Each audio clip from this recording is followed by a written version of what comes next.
What's up everyone, this is Jared. So I've always been a fan of Nexus phones, and I review a lot of phones, but I've never really continued to use one as my personal everyday phone because they've always been a bit behind or lacked in one way or another. Well now, that's all changed. The Nexus 6P is pretty much everything I could ask for in a Nexus device. To start with, it's got a beautiful metal body, which I'd hate to see get scratched up, so I'll probably end up getting a skin for it. And I do still wish it was a bit smaller, but with a display at 5.7 inches and an overall smaller footprint than last year's Nexus 6, it's a lot more manageable. And something that adds to that is the placement of the fingerprint reader on the back. For example, I have average size hands, and with the Galaxy Note 5's fingerprint reader, if I try to unlock it with one hand by holding it at the bottom, I always felt like it's too top heavy and that I could easily drop it. But with the Nexus 6P, my hands wrap around the entire device as I unlock it. The inclusion of a USB Type-C port was something I was excited about because not only do we get faster charging speeds as an industry standard,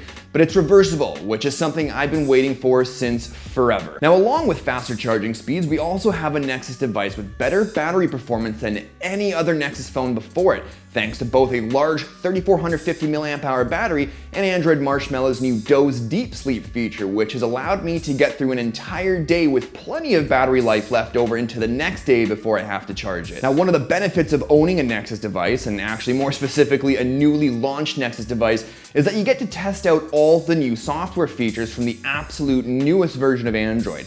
And while Marshmallow isn't a dramatic leap over Lollipop, there are a few new things I dig, like the system UI tuner, Google Now on Tap, which I'll be honest, I almost never use because I believe it's got a bit further to go before I start using it in actual practice.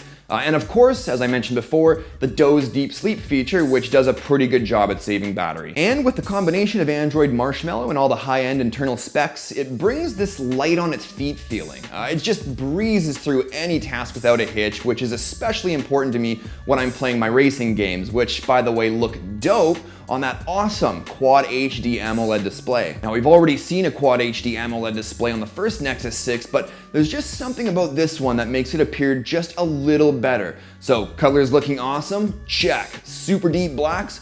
Check. Crazy sharp images and text? Yep, check.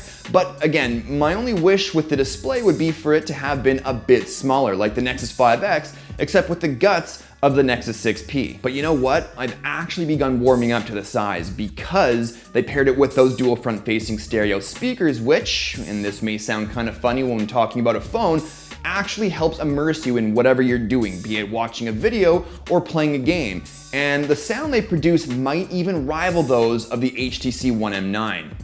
Yup. So aside from poor battery performance and a lackluster display in the past, a crappy camera was another reason why I never kept a Nexus as my daily phone over other more capable flagships. Well, now that's changed in a big way. The front selfie cam is an impressive 8 megapixel sensor, and the rear-facing main shooter is a 12 megapixel Sony camera, apparently originally meant for point-and-shoot cameras with an above-average pixel size to allow in more light, which helps with lower lit scenes.